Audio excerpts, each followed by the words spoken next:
fastest vessels that was ever built. The man who should be king of the English now, the son of King Henry, was on board when she sailed off. And with the prince there were 140 knights and many nobles, all on their way from Normandy to England. They say the ship hit the rocks, and then a fire broke out. Even before the White Ship had departed, the prince and his men had begun to drink and get violent. Monks that were meant to bless the voyage were then forced to disembark. Some say the ship had been cursed. The king's son and many of his family were pulled down into the Black Sea that night.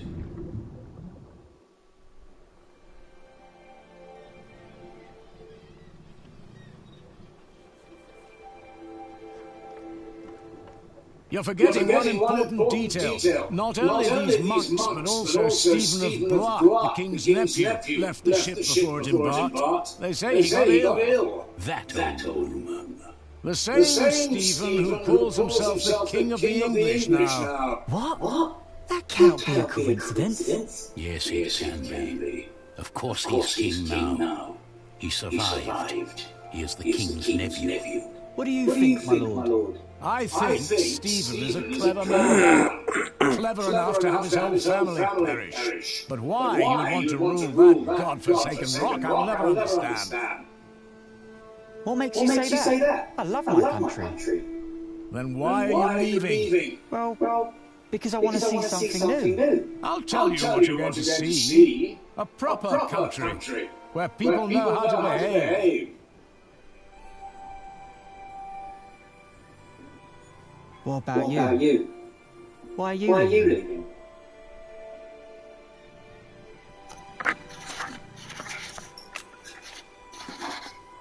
I'm looking for someone. For who? I guess I should stay out of other people's business. Forgive me. You English do talk a lot, don't you? I just don't know how to feel about leaving my country for the first time. I mean, how should anyone feel?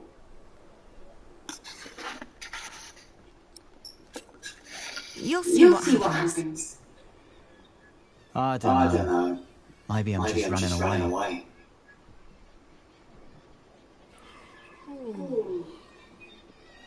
You should all get some rest. It will not be long now till we reach Cherbourg. Thank the Lord. I can't wait to be back.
In the late summer of 1142, I had left my home country, England, for good. My old life lay in shambles, as did my former home of Kingsbridge. Having failed both my friends and family, I had set out to find my baby's father, the man I still loved with all my heart, Jack Jackson. And so early one morning in July, I finally arrived on the shores of Normandy. With nothing on me but a pouch of coin and a young, curious face yet unnamed, who was just as unfamiliar to this new world as was I.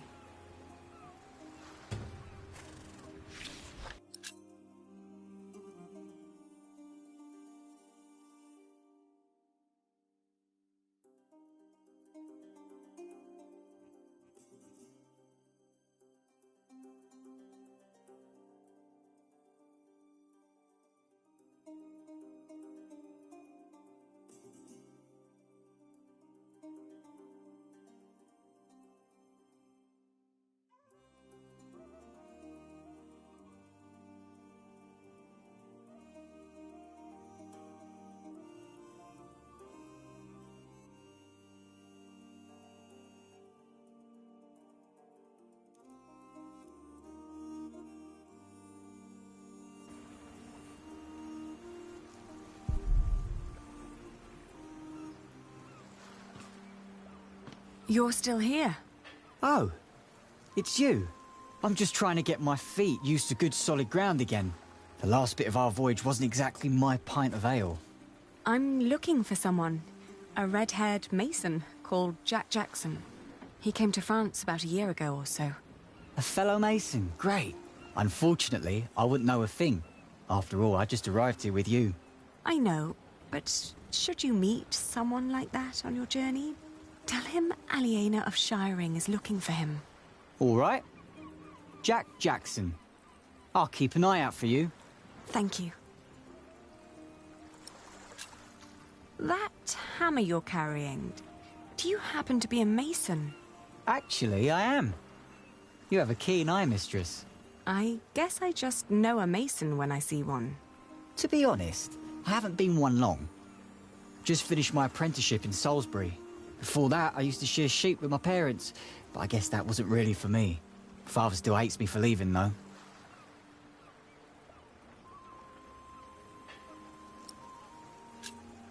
What will you do to find work here as a mason? Don't know. That's for me to find out. All I heard was that the wages are better over here. So you'll just travel from town to town and look for employment? Right. And I'll start in Lassay. A fellow mason told me about the abbey there. He said these Normans build their churches quite differently than we do back home. I need to see that with my own eyes. Maybe learn a thing or two.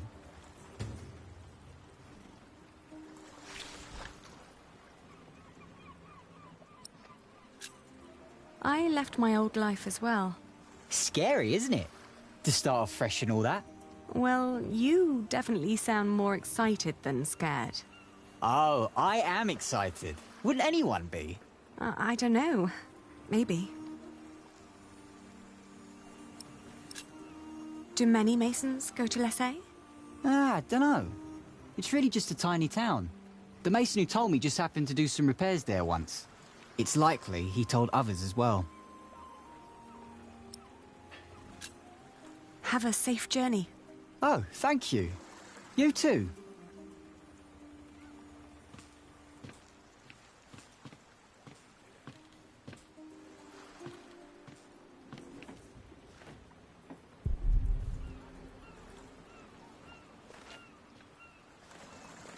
Good day.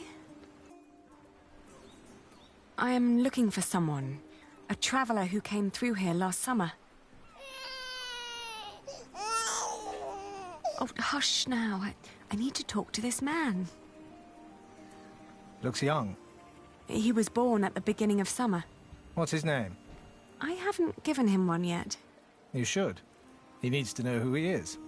Makes growing up a lot easier.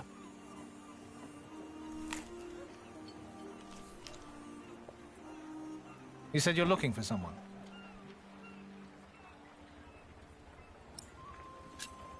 The man I'm looking for looks a bit like you, actually. A bit more boyish, though. So he has red hair, but no beard. Well, I don't know every redhead around these parts. There are quite a few of us. Most of my family here in Cherbourg is ginger. Oh, his name is Jack Jackson, and he is a mason. No, sorry, I haven't seen him. and I come here every day. Maybe May saw him. She helps the sailors get their cargo to the nearby towns. Carries travelers, too. I'll ask her. Well, thank you.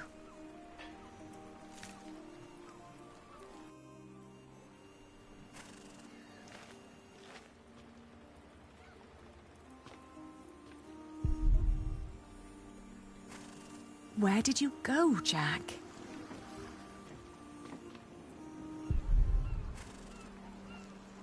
Where did you go, Jack?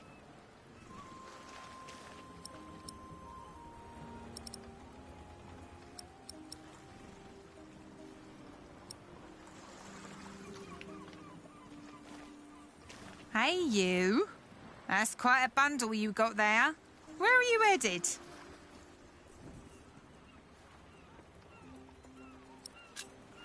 Do you know the road to Lessay? Been there, seen it. But I hope you're not planning to go there on foot. Tell you what, you give me some coins and I'll treat you to me wagon. You can even change your destination once we're on the road, what'd you say? Have you seen a red-haired mason? He must have landed here sometime late last summer. Another ginger in Normandy?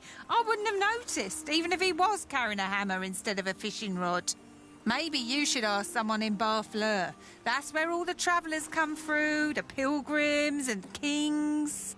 Their lot rarely lands in Cherbourg, with the fortress passing back and forth between Stephen of Blois and Geoffrey of Anjou.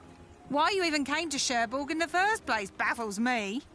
It was the earliest ship I could get. You must be in some hurry, madam. Let's just say I needed to get away before I changed my mind. Fine with me. Who am I to judge?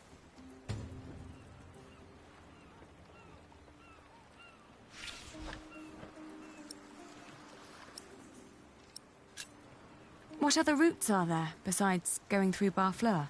Oh, I don't know, really. You need to ask the locals about that. But Barfleur sounds like a good place to start. Shake my hand and I'll take you there.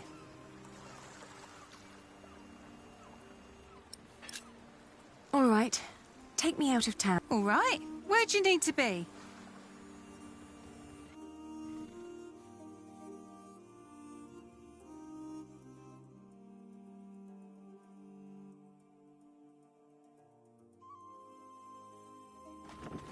We went to Barfleur, a scenic port town built on granite. It was the biggest harbour in Normandy and the main entry point for the Normans to their new possession of the Isle of England. I talked to some of the sailors and fishermen, but no one had remembered seeing Jack. How could they? Almost a year had passed since he, a simple mason, had journeyed through the busy town, a town with no memory other than that of the last king who passed through on yet another one of... Maybe I was approaching this the wrong way. What had drawn him to France in the first place? The distance to Kingsbridge? Or something specific? What was my lead?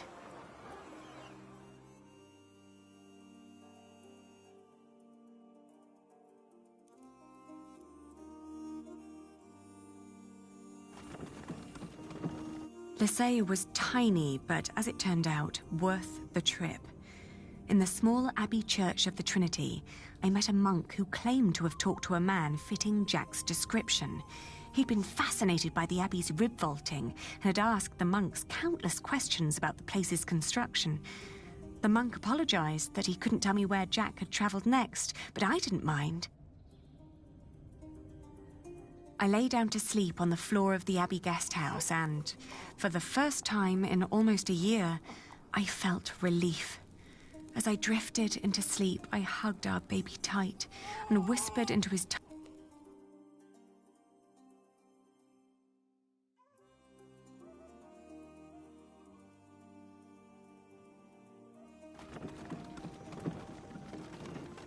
My father had once told me tales of the Mont Saint-Michel. Long ago, the Archangel Michael had urged Hubert of Avranches to build an abbey on a lonely rock on the ocean by burning a hole into his head. They say one can go and see his penetrated skull on display in the church of his hometown.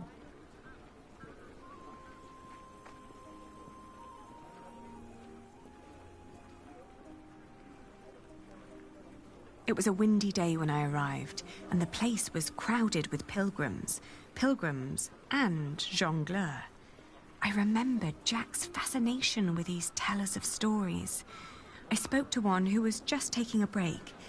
As it happened, he had indeed met Jack, although not in Mont Saint-Michel, but on a road heading east from there. Apparently, Jack had been hopelessly tracking jongleurs who might have known his father, Jack Cherbourg. But as he'd been gradually running out of money, he'd intended to look for work in Le Mans or Tours. That was about 6 months ago. I was catching up.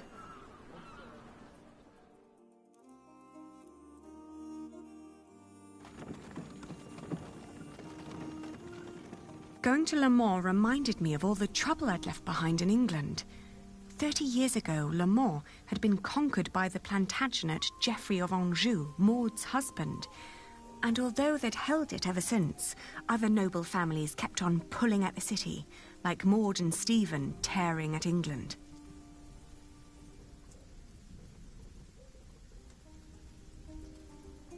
There was no sign of Jack, but I got news of a new kind of cathedral being built in Saint-Denis, just north of Paris. It was possible that Jack had gone there to learn from the craftsmen. That was, if he hadn't travelled further south, looking for work in one of the many churches in Tours, the hometown of Saint-Martin.